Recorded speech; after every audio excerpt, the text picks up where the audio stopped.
جاتا ہے۔ اگر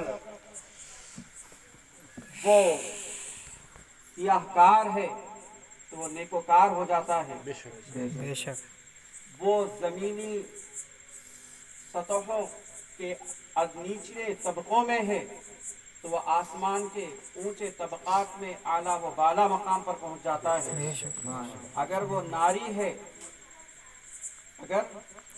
ناری ہے تو وہ جنتی ہو جاتا ہے۔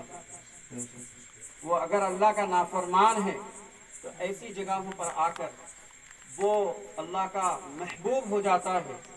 میں عرض کروں کہ آج ہم جس بارگاہ میں حاضر ہوئے ہیں یہ ایسی بارگاہ ہے کہ یہاں پر اگر میرا جملہ اگر بیجا نہ ہو اور ہرگز بیجا نہیں ہے، میں ذمہ داری کے ساتھ سنبھل کر عرض کرنا چاہتا ہوں، وہ یہ ہے کہ آج ہم جس بارگاہ میں شریک ہوئے ہیں، جس ذات کی عرس مبارک میں شریک ہوئے ہیں، جس ذات اقدس کی شادی منانے کے لیے ہم یہاں پر آئے ہیں، عرس منانے کے لیے آئے ہیں، اس بابرکت ذات کے عرس میں اور آپ کی بارگاہ شریف میں شریک ہونے والے تمام، میرا جملہ غور سے سماعت فرمائیں کہ سارے کے سارے ولی ہیں۔ یہ میرا حسن ظن ہے۔ آپ کہیں گے کہ کس بیس پر آپ کہہ رہے ہیں، آپ کے پاس دلیل کیا ہے، کس ذمہ داری سے آپ یہ بات کہہ رہے ہیں، تو میں یہ کہوں گا کہ میرے اور آپ کے پیر و مرشد حضور شمس الدین خدا نمائی افتخاری علیہ الرحمہ اولاد علی سے ہے، اولاد علی سے ہے، اور اولاد علی کی بارگاہ میں حاضری دینا اولاد علی کی محبت کی علامت ہے، اور اولاد علی سے یہ محبت کرنا علی کی محبت کے حصول کا سبب ہے، اور علی کی محبت کا حصول ولی بنا دیتی ہے۔ اسی لیے میں نے عرض کیا کہ آج یہاں پر جو ہم آئے ہیں یہ ہمارا آنا اتنا بابرکت ہے کہ اتنا بابرکت ہے، ہماری قسمت آج اپنی قسمت پر ناز کر رہی ہوں گی، کیونکہ اولیاء کے در پر آنا کوئی معمولی بات نہیں ہے، کیونکہ ذات کا کتا تھا، ذات کا کتا تھا۔ جب درے ولی سے جڑا تو اس کا ذکر اللہ کے قرآن جو سارے کلاموں میں سب سے اونچا فرمان ہے اس کے اندر اس کا ذکر آ گیا۔ یہی نہیں بلکہ یہ وہ کتا ہے جو آج سارے مومنین کی زبان پر ذکر خیر کے ساتھ لیا جاتا ہے، اور کل بروز قیامت سارے انبیاء کے ساتھ، سارے اولیاء کے ساتھ، سارے مقربین کے ساتھ، سارے صلحاء کے ساتھ اور سارے اللہ کے پیاروں کے ساتھ شانہ بشانہ قدم بقدم چلتے ہوئے جنت میں داخل ہوتے۔ معلوم یہ ہوا کہ در اولیاء پہ حاضری دینا یہ بہت بڑی کامیابی کی بات ہوتی ہے۔ در اولیاء پہ وہی آتے ہیں جن کی مقدروں کو اللہ سنوارنے کا فیصلہ فرما لیتا ہے۔ تو بہر کیف میں یہ عرض کر رہا ہوں، میں چند اور دو چار جملے عرض کر کے اپنی بات کو ختم کر لینا چاہوں گا۔ دو باتیں ہیں، آج ہمیں مختصر سی مجلس ہے لیکن دو قیمتی باتوں پر میں آپ حضرات کے سامنے ایک دو چار گزارشات پیش کرنے کی سعادت حاصل کرنا چاہوں گا۔ سب سے پہلی بات تو یہ ہے کہ لوگ ہمارے ذہنوں میں شبہات ڈالتے ہیں، مختلف سوالات۔ آدمی کسی کام کے کرنے کے لیے دو چیزوں کا درست ہونا ضروری ہے۔ انسان کے بدن میں اللہ سبحانہ و تعالیٰ نے دو مرکز بدن رکھے، یہ دونوں درست ہو گئے تو انسان اپنے اعمال میں سرعت کا مظاہرہ کرتا ہے۔ اگر یہ دونوں چیزوں کے اندر اگر فساد آ گیا تو پھر انسان وہ سرعت کا مظاہرہ نہیں کر پاتا جو وہ اپنی پوری طاقت کے ساتھ کرنا چاہتا ہے۔ وہ دو کیا ہے؟ ایک دماغ ہے اور ایک دل ہے۔ کیا ہوتا ہے؟ لوگ سوال ہمارے ذہنوں میں ڈالتے ہیں اور اس طرح کا سوال ڈالتے ہیں کہ وہ ہمارے ذہن میں الجھن کا سبب بن جاتا ہے.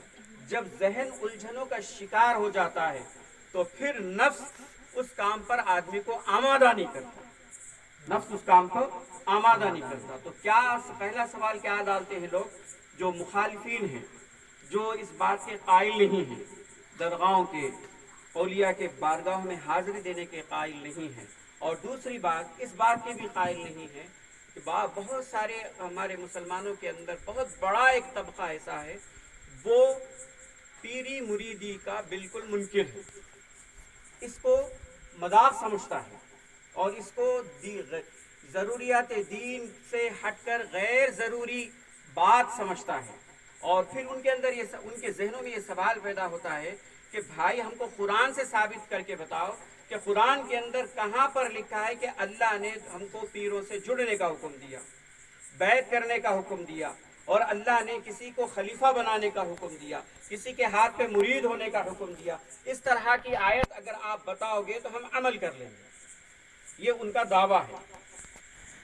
اب ہمارے ذہن میں سوال آتا ہے کہ بھئی قرآن میں کہیں ہے اس طرح کی کوئی آیت ہے؟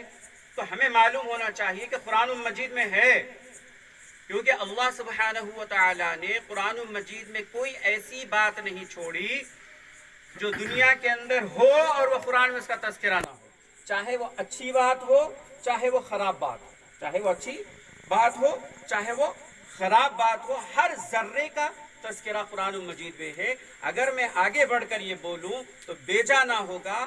آپ یہاں جو بیٹھے ہیں، میں یہاں جو کھڑا ہوں، میں یہاں جو بول رہا ہوں، میرا جو وجود ہے، آپ کا جو وجود ہے، اگر ہم قرآن مجید میں تلاش کرنا چاہے تو وہ بھی مل جائے گا. سبحان اللہ. صحابہ اکرام فرماتے ہیں کہ ہمارے اگر اونٹ کی نکیل اگر گم ہو جاتی، اونٹ کی کوئی شے رسی گم ہو جاتی تو ہم قرآن میں تلاش کرتے اور وہ قرآن سے اس کو ڈھونڈ کے نکال لیتے. تو معلوم یہ ہوا ہر شے کا ذکر قرآن مجید کے اندر، کوئی کسی ہر تر اور خشک کا ذکر قرآن مجید میں ہے. قرآن مجید نے کسی شے کو چھوڑا نہیں ہے. تو جہاں پر ہر شے کا ذکر ہے وہاں پر پیری مریدی کا بھی ذکر ہے. تو کیسے ہو سکتا ہے کہ ایک بڑا طبقہ اس بات کا قائل ہے اور مرید ہوتا بھی ہے اور اپنے کسی کو شیخ بناتا بھی ہے اور ان کے ساتھ اساتذہ والا معاملہ کرتا ہے، ان کے ساتھ شیوخ والا معاملہ کرتا ہے، ان کی تربیت میں رہتا ہے، اپنی اصلاح کراتا رہتا ہے؟ اگر ایسا نہ ہوتا، قرآن مجید میں اس کا ذکر نہ ہوتا تو یہ طبقے کا وجود نہ ہوتا. سمجھ گئے نا؟ تو اب آپ دیکھیے قرآن مجید کے 5ویں پارے کے اندر اللہ سبحانہ و تعالی نے ارشاد فرمایا یا ایھا الذین آمنوا اطیعوا اللہ واطیعوا الرسول واولی الامر منکم. واولی الامر منکم. اللہ پاک فرماتا ہے اے ایمان والو اللہ کی بات مانو، اللہ کی بات مانو. پھر دوسرا فرمایا اللہ کے رسول کی بات مانو، اور تیسری بات فرمایا اولو الامر کی بات مانو. اولو الامر کی بات مانو. تو یہ اولو الامر کون ہے یہ سمجھ لینا ہے. آج بڑی ذمہ داری کے ساتھ بات کر رہا ہوں اور بیان میرا ریکارڈ ہو رہا ہے. اولو الامر کون ہے؟ تو اولو الامر سے مراد علماء کرام نے، مفسرین نے اس کا معنی یہ فرمایا ہے، اولو الامر سے مراد حاکم بھی ہے اور فقہا بھی ہے. حاکم بھی ہے اور فقہا بھی ہے. تو فقہا کسے کہتے ہیں؟ فقہا کہتے ہیں دین سمجھ کر سمجھانے والے. فقیہ کسے کہتے ہیں؟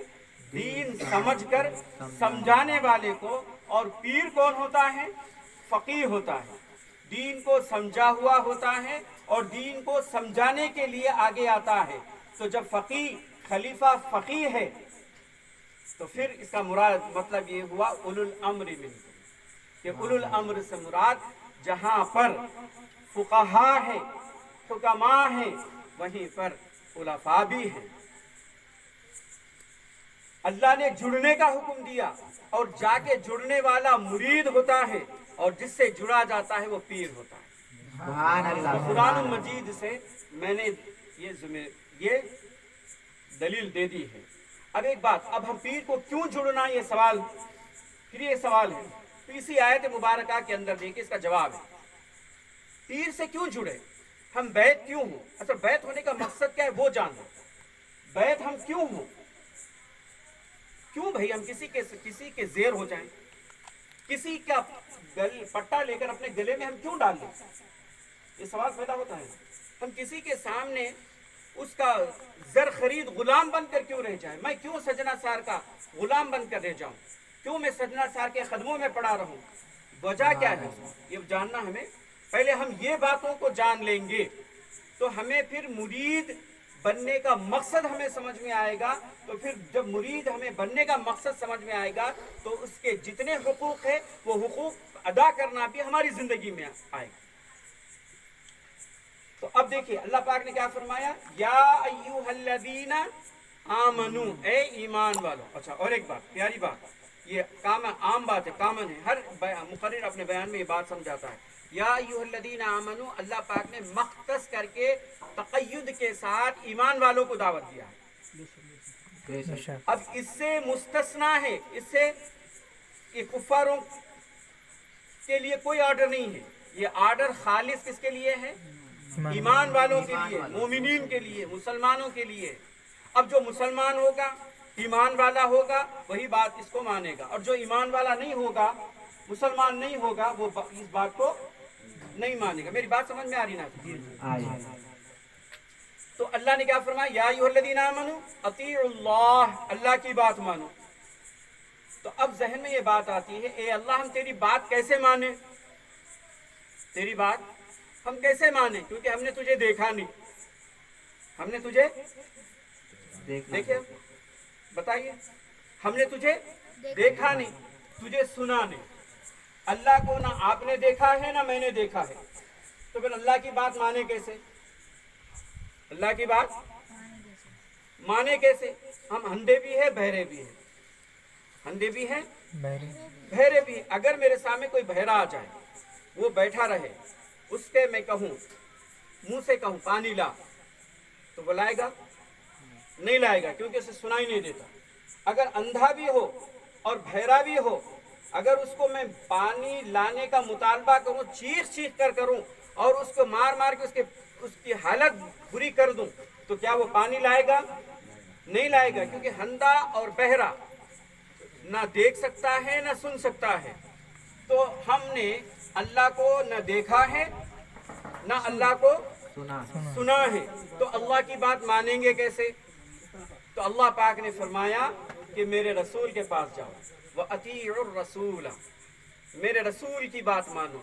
پھر ہم نے کہا یا الہ العالمین، نہ تجھے ہم نے دیکھا ہے، نہ تیری بات ہم نے سنی ہے، نہ تیرے پیارے حبیب کو دیکھا ہے، نہ تیرے پیارے حبیب کی بات ہم تیرے پیارے حبیب کی بات ہم نے سنی ہے لیکن سمجھ میں نہیں آتی۔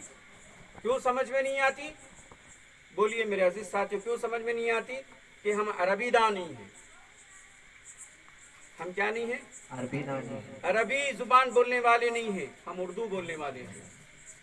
تو ہم اللہ سے عرض کرتے ہیں یا الہ العالمین، نہ ہم تجھے دیکھے ہیں نہ تجھے سنے ہیں، اور نہ تیرے رسول کو دیکھے ہیں نہ اور تیرے رسول کی بات کو سمجھتے ہیں، تو ہم کیسے تجھے مانیں اور تیرے رسول کی بات مانیں؟ تو اللہ فرماتا ہے وَأُولِي الْأَمْرِ مِنْكُمْ، تمہارے خلفاء کے پاس جاؤ، ان سے مرید ہو جاؤ، وہ تمہیں رسول کی بات بھی سمجھائیں گے اور میری بات بھی سمجھائیں گے۔ تو مرید ہونے کی وجہ کیا ہے؟ سب سے پہلے ہمیں اللہ کو جاننے کے لیے اور اللہ کے رسول کو سمجھنے کے لیے پیر کے پاس جا کر ان کا پٹا گلے میں ڈالنا لازم ہے۔ جب تک ہم پیر کے قدموں میں جا کے نہیں پڑے رہیں گے، پیر کی جوتیاں نہیں سنبھالیں گے، نہیں سدھاریں گے، پیر کے سامنے اپنے آپ کو جھکا نہیں دیں گے، سر خم نہیں کریں گے، اس وقت تک نہ ہم اللہ کے رسول کو سمجھ سکتے ہیں نہ اللہ کو جان سکتے ہیں۔ یہ ایک بات ہو گئی۔ اب دوسری بات میرے عزیز ساتھیوں، دوسری بات یہ ہے کہ پیر کے ساتھ ہمارا معاملہ کیسا ہونا چاہیے؟ پیر کے ساتھ ہمارا معاملہ کیسا ہونا چاہیے؟ دیکھو پیر کے ساتھ ہمارا ایسا تعلق ہونا چاہیے، ایسی والہانہ محبت ہونی چاہیے، ایسا وارفتگی ہونی چاہیے، ایسا ہماری ایمانداری اور وفاداری اور اطاعت گزاری کیسی ہونی چاہیے میرے عزیز ساتھیو۔ ایک واقعہ بتاؤں گا، پھر میں قرآن کے ساتھ آپ کو دلیل دے کے بتاؤں گا کہ وہ پیر کے ساتھ مرید کیسا رہتا ہے، اس کے بعد پھر ہم اپنی بات کو ختم کر دیں گے۔ دیکھیے ایک مرتبہ کا واقعہ، حضور غوث اعظم کون ہے؟ میرے اور آپ کے پیران پیر روشن ضمیر حضور غوث اعظم رضی اللہ تعالی عنہ کے دور میں، آپ کے ظاہری حیات میں، آپ کے ظاہری حیات میں ایک مرید گزر رہا تھا۔ حضور غوث اعظم رضی اللہ تعالی عنہ جلوہ افروز، آپ کہیں پر جلوہ فرما تھے۔ اب یہ مرید جب آپ کے سامنے گزرتا ہے تو نظریں نیچری کر لیتا ہے، دوسری طرف اپنا رخ کر لیتا ہے، دوسری طرف اپنا رخ کر لیتا ہے، اور سارے لوگ جمع ہو کر ایسا بے چین ہو جاتے ہیں اور تڑپ کر اور بڑی کوششوں سے حضور غوث اعظم رضی اللہ تعالی عنہ کے دیدار میں محو ہو جاتے ہیں، دیدار کرنے کے لیے تڑپتے ہیں اور دوڑ دھوپ کرتے ہیں، پوری کوشش کرتے ہیں، جدوجہد کرتے ہیں، لیکن یہ مرید ہے کہ حضور غوث اعظم رضی اللہ تعالی عنہ کی طرف نظر التفات بھی نہیں ڈالتا ہے، نہ آپ کی طرف رخ کر کے ایک نظر، ایک جھلک بھی نہیں ڈالتا۔ تو لوگ پوچھتے ہیں کیا بات ہے، کیوں تو حضور غوث اعظم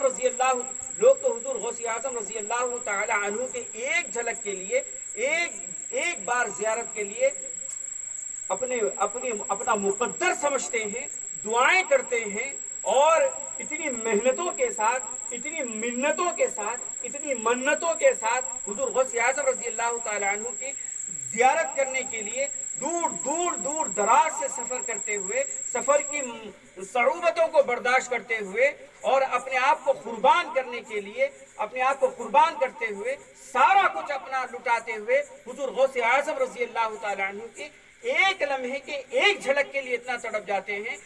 تجھے کیا ہو گیا ہے، تیری نامرادی اتنی کیسی بڑھ گئی ہے کہ تو حضور غوث اعظم رضی اللہ تعالی عنہ تیرے سامنے جلوہ نما ہے، جلوہ افروز ہے، تو نظر اٹھا کر ان کو کیوں نہیں دیکھتا، اس کی وجہ بتا۔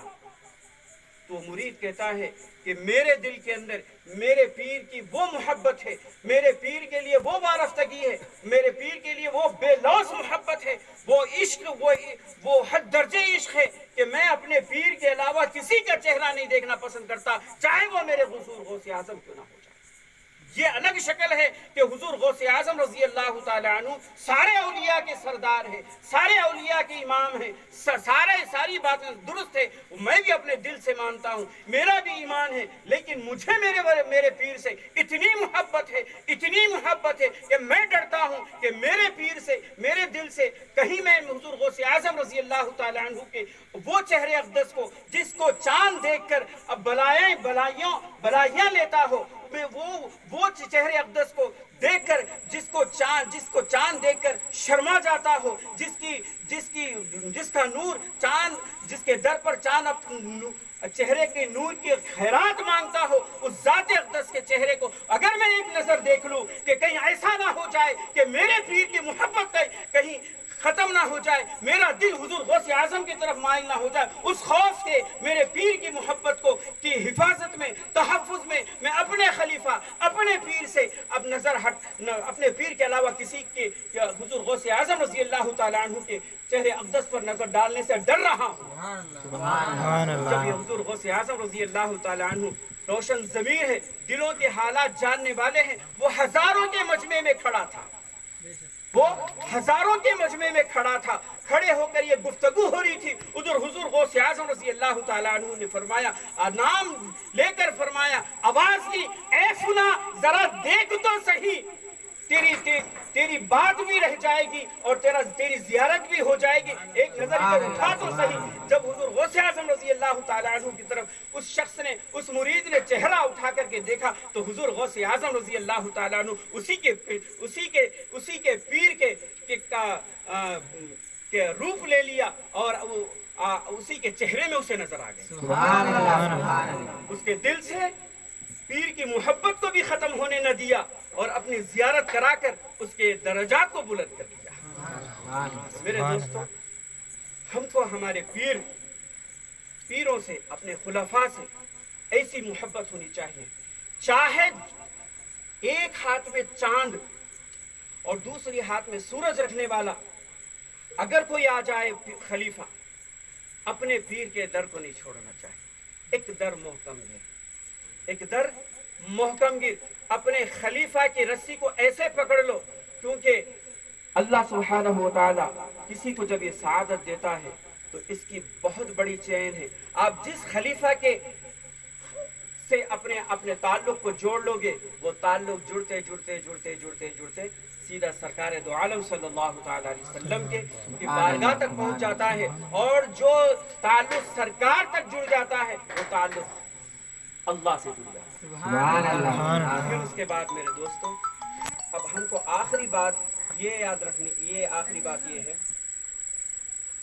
کہ ہمارا معاملہ اور ہم کس طرح ہمارے پیروں کے ساتھ، خلفاؤں کے ساتھ کس طرح ہم ان کے ساتھ معاملہ کریں، ان کے ساتھ ان کے ادب کا معاملہ کریں، اس کے اوپر میں قرآن مجید سے ایک آیت مقدسہ جو عید الاضحیٰ کا جو موقع چل رہا ہے، دیکھو اللہ سبحانہ و تعالیٰ کے قرآن پاک کے ہر آیت میں، ہر ایک آیت، چاہے آیت کا جز ہو چاہے وہ آیت مکمل ہو، بحر بے کنار ہے، یعنی ایسا سمندر ہے جو کبھی ختم ہونے والا نہیں، جس کا کبھی کوئی کنارہ نہیں ہے۔ تو اللہ کے ہر ایک آیت کے اندر کروڑوں ان گنت ایسے نکات ہیں کہ کوئی غوطہ زن اپنی طاقت کے مطابق غوطہ زنی کرتا جائے، اس میں سے نکات نکال کر لوگوں کو بانٹتا چلا جائے۔ تو قرآن مجید کے اندر بہت ساری حکمتیں پوشیدہ ہیں۔ اب یہ ہم نے بقرہ عید منائی ہے، اس کا واقعہ ہم سب کو زبانی یاد ہے، یہ سنت ہم ادا کرتے ہیں، بہت ساری حکمتیں اس کے اندر ہیں۔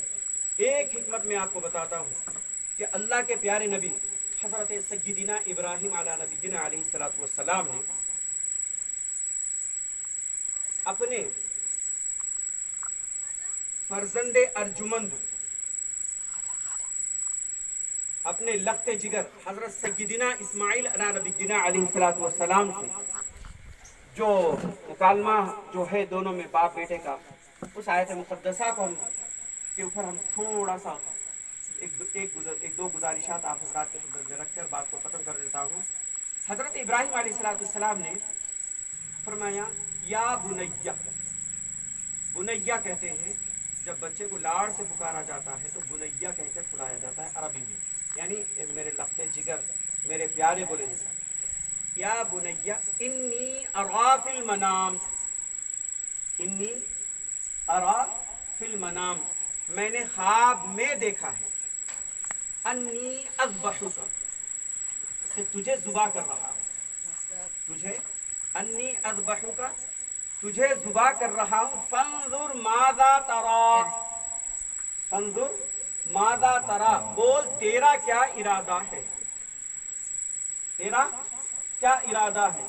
تو حضرت اسماعیل علیہ نبینا علیہ السلام نے ارشاد عرض کیا ابا حضور یا ابت افعل، یا ابت افعل ما تؤمر ستجدنی انشاء اللہ من الصابرین۔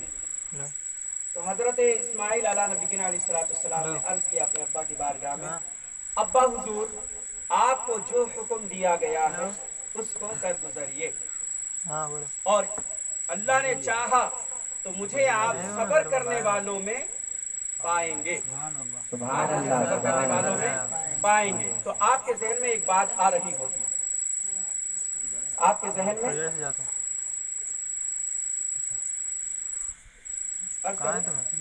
جی یہ آخری بات، دیکھیے آپ لوگوں کے ذہن میں یہ بات آ رہی ہوگی کہ یہاں پر باپ بیٹے کا مکالمہ ہے نا، باپ بیٹے سے کہہ رہا ہے کہ اے میرے بیٹے میں تجھے ذبح کر رہا ہوں، بول تیرا کیا ارادہ ہے۔ تو آپ کے ذہن میں یہ سوال آ رہا ہوگا مولوی صاحب یہاں پر باپ بیٹے کا تذکرہ ہے، مرید اور پیر یہاں پر کہاں سے آ گئے؟ ہے نا، مرید اور پیر کہاں سے آ گئے؟ تو اب دیکھیے مرید اور پیر کہاں سے آ گئے، اب اس کے اوپر میں تھوڑا سا آپ کو ایک مثال دوں گا، پھر قرآن مجید کی ایک آیت بھی بتاؤں گا، اس کے بعد پھر ہم اس پر تھوڑی سی گفتگو کر کے بات کو ختم کر لیں گے۔ آپ لوگ سب قربانی کا گوشت کھائے ہوئے، کھائے نا؟ کھائے نا؟ بہت خوشی سے کھائے نا؟ مسرت سے کھائے نا؟ بتائیے کوئی تو بھی بقرعید کی قربانی کا گوشت ناراضگی سے کھایا؟ گوشت کھائے، بھیجا کھائے نا؟ بھیجا کھائے ہوئے نا؟ کلیجی کھائے، اس کے گردے کھائے، خوشی سے کھائے یا ناراضگی سے کھائے؟ بتائیے۔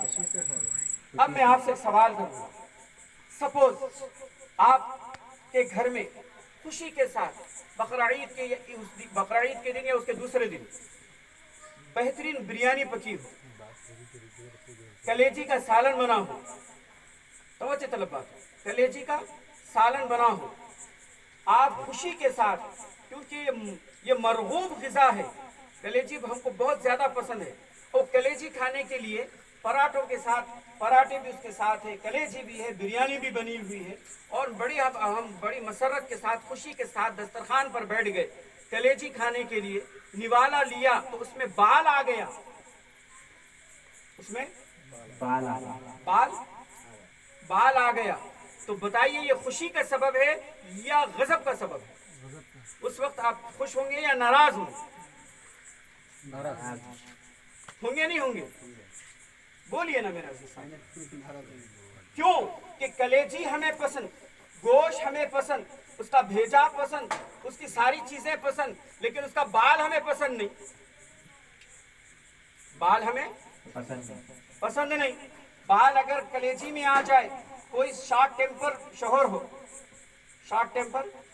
شوہر ہو اور اس کی رکابی میں ایک سے زائد 1 2 3 بال آ جائے، تو اس وقت اس کی بیوی کی شامت کر دے، ہے نہیں، پلیٹ اٹھا کر کے پھینک دے، برہم ہو جائے، ایل فیل بکنے لگ جائے، یہ سارا کچھ ہو، کیوں؟ اس کی وجہ یہ ہے کہ گوشت اچھا لگتا ہے، کلیجی بڑی مرغوب ہے، لیکن ناپسندیدہ چیز اگر کوئی ہے تو وہ بال ہے نا؟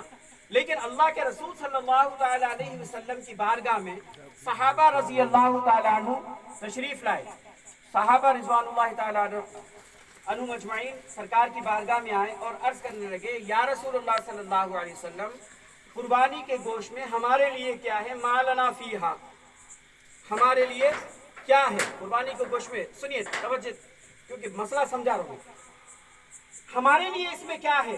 تو سرکار علیہ السلام نے ارشاد مرحمت فرمایا، ہر بال کے بدلے نیکی ہے۔ سبحان اللہ۔ ابھی میں آپ کو بولا ہر بال کے بدلے نیکی ہے، لیکن بال پسند نہیں ہے، بال پسند ہے؟ کوئی کھانا نہیں پسند کرتا، بتائیے گوشت پھینک کے بال کوئی لائے گھر کو؟ نہیں لائے، الٹا جھاڑو سے جھاڑ دیتے۔ تو اب یہاں پر پھر سرکار علیہ السلام نے کلیجی کی بارے میں تذکرہ نہیں فرمایا کہ اس کی اتنی نیکیاں ہیں، کلیجی کے بدلے نیکی ہے، بوٹی کے بدلے نیکی ہے، گوشت کے بدلے نیکی ہے، ہڈی کے بدلے نیکی ہے، نہیں فرمایا۔ کیوں؟ کیونکہ میرے تمہارے پیارے آقا انعامدار، مدینے کے تاجدار حضور رحمت للعالمین صلی اللہ تعالی علیہ وسلم حکیم، اللہ کے حکیم نبی، حکمتوں والے، اللہ کے بڑی حکمتوں والے نبی ہیں، اپنی امت کو، اپنے غلاموں کو جانتے ہیں ان کی تربیت کیسی کرنی ہے، ان کی تربیت کیسی کرنی ہے۔ تو اللہ کے رسول صلی اللہ علیہ وسلم نے چھوٹی چیز کی نیکی بتائی، تو ہم کو خود بخود بڑی چیز کی نیکی سمجھ میں آ جاتی ہے۔ اللہ کے رسول صلی اللہ علیہ وسلم نے بال کی نیکی بتائی جو کہ ناپسندیدہ چیز ہے، تو ہم کو خود بخود سمجھ میں آیا کہ بال کے بدلے ایک نیکی ہوں گی، تو پھر کلیجی کی بوٹی کے بدلے میں کتنی نیکی ہوں گی؟ سبحان اللہ۔ سمجھ میں آ رہی نہیں بات؟ آ رہی؟ بتائیے، سمجھ میں آ رہی نا؟ سمجھ میں آئی نا بات؟ تو بہت سارے احکامات میں اللہ کے رسول صلی اللہ علیہ وسلم نے چھوٹی چیزوں کی مثال دے دے کر سمجھاتے رہے، تاکہ بڑی چیزوں کو سمجھانے کے لیے، بڑی چیزوں کو خود بخود میرے غلام سمجھ جائے، اس وجہ سے آپ نے چھوٹی چھوٹی باتوں کو سمجھایا۔ یہاں پر بال کی نیکی سمجھائی تو ہم کو یہاں پر کلیجی کی نیکی بھی سمجھ میں آئی، گوشت کی نیکی بھی سمجھ میں آئی۔ تو اسی لیے اللہ کے رسول اللہ پاک نے قرآن مجید میں باپ بیٹے کا تذکرہ فرمایا۔ باپ جو ہوتا ہے والد اپنے بیٹے کے جسم کا باپ ہوتا ہے، باپ جو ہوتا ہے والد جسدی ہوتا ہے، وہ صرف اپنے بیٹے کو ایک جان کے ساتھ پیدا کر دیتا ہے، باپ کے تھرو ایک آدمی انسان بن کر پیدا ہو جاتا ہے۔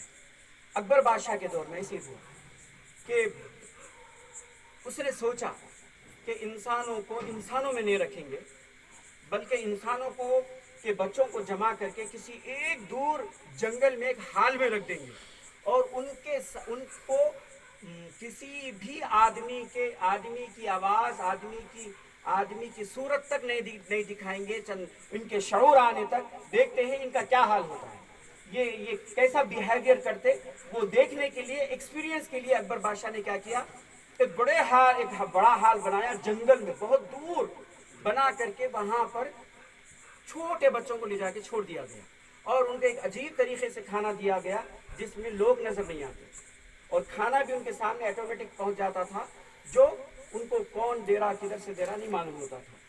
تو ایک عرصے کے بعد بچے جب شعور کی عمر کو پہنچتے ہیں، اس وقت ان تجربات میں یہ بات آئی کہ وہ جانوروں کی بولیاں بول رہے تھے، جانوروں کی بولیاں بول رہے تھے، ان کو کوئی بولی ان کی ایک دوسرے کو میچ نہیں کر رہی تھی۔ تو معلوم کیا ہوا، آدمی سے پیدا ہوتا ہے بچہ، والد بچہ پیدا کرتا ہے، لیکن اس کی تربیت کرنے والا کون ہوتا ہے؟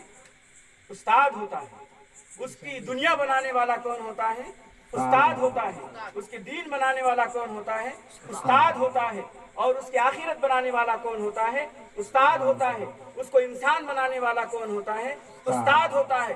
انسان سے فرشتہ بنانے والا کون ہوتا ہے؟ استاد ہوتا ہے۔ جو دین بنائے، آخرت بنائے اور انسان کو انسان بنائے، اسے کیا کہتے ہیں؟ پیر کہتے ہیں۔ سبحان اللہ، سبحان اللہ۔ جو اللہ سے ملائے، اللہ کی معرفت کی منزلوں پر پہنچائے، اسے ہی کہتے ہیں پیر کہتے ہیں۔ تو اب یہاں پر یہ معلوم ہوا کہ باپ کا درجہ بڑا ہے لیکن پیر سے ہے کم، کیونکہ باپ اپنے بچے کو پیدا کر دیتا ہے، وہ اپنے بچے کے جسم کا باپ ہوتا ہے، لیکن پیر جو ہوتا ہے، خلیفہ جو ہوتا ہے، وہ بچے کے انسان کے روح کا باپ ہوتا ہے، وہ روحانی تربیت کرتا ہے، اس کو اسفلین سے اٹھا کر علیین تک پہنچا دیتا ہے، اس کو دنیا سے نکال کر جنت میں پہنچا دیتا ہے، اس کو شیطان سے ہٹا کر رحمان سے ملا دیتا ہے۔ اسی لیے باپ سے بڑا مرتبہ پیر کا ہے، تو اللہ سبحانہ و تعالیٰ نے یہاں پر باپ کا تذکرہ فرمایا تاکہ پیر کا مقام سمجھ میں آئے۔ تو باپ کا مقام کیا ہے میرے عزیز ساتھیوں؟ دیکھیں، اور یہ واقعہ جو ہے قربانی کا واقعہ، صبح قیامت تک کے پیدا ہونے والے ہر انسان کے لیے ایسا سبق، ایسا انمول سبق ہے۔ نہ کسی ماں نے کوئی ایسا لال جنا تھا، نہ کوئی ایسا لال جنے گا قیامت تک۔ کیا حضرت صحیح کہہ رہا ہوں؟ کوئی ایسا لال نہیں جنے گا۔ اب دیکھیے، یہ آخری مرحلہ ہے، اب یہاں پر ہمیں سمجھنا ہے۔ تو باپ کا مقام کیا ہے؟ تو پھر غور کیجئے پیر کا کیا مقام ہوگا۔ جب تک ہم لوگوں کو اپنے پیر کا مقام نہیں سمجھ میں آئے گا، اس وقت تک ہم مارے پھریں گے، اور جب تک ہم پیر کی اور اپنے خلیفہ کی، اپنے مرشد کی، اپنے استاد کا ادب کرنے والے نہیں ہوں گے، خدا کی قسم بارگاہ ولی میں کھڑے ہو کر عرض کر رہا ہوں، کبھی سرفراز نہیں ہوتے ہم۔ نہ کسی کوئی منزل کو چھو سکتے ہیں، نہ اس کا وہ تو ہمارے لیے خام خیالی ہو جائے گی، ایسی خام خیالی ہوگی جیسے ہتھیلی میں بال اگتا ہے۔ اب آپ دیکھیں، جیسے ہی حضرت سیدنا ابراہیم علیہ السلام کے گھر حضرت اسماعیل علیہ نبینا علیہ السلام تشریف لاتے ہیں، پیدا ہوتے ہیں، تو فوراً اللہ کا حکم ہوتا ہے انہیں کسی بیابان میں چھوڑنے کا حکم ہوتا ہے۔ اس کے بعد 13 سال کے پورے عرصے کے بعد، ایک لانگ پیریڈ کے بعد، 13 سال، سنیے حضرت، اجازت ہے نا؟ آخری کیا حضرت اجازت ہے نا؟ میرے نوجوان دوستو غور سے سماعت فرمائیں.